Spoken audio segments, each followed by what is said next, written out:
Hello, it's Paddy from Creative Media, back with some more creative ideas. This one's actually from my partner. I didn't think of it myself, which is a bit dim of me.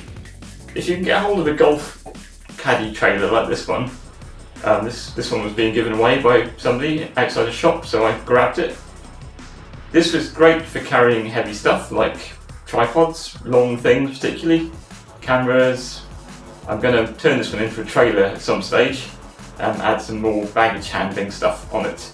But if you're just carrying tripods, probably the golf bag would be just the thing.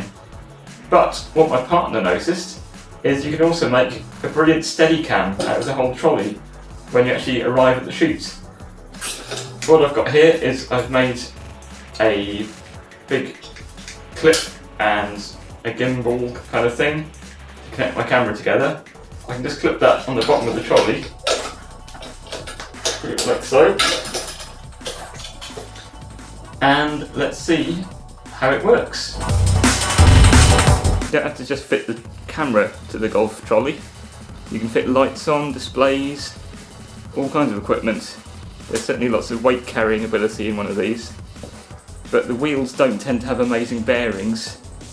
There's no suspension, no hydraulic tyres, so you'll need a smooth floor. But this is a good cheap way of getting a follow cam, particularly from a low angle like this. So that's all for now. Have fun making movies.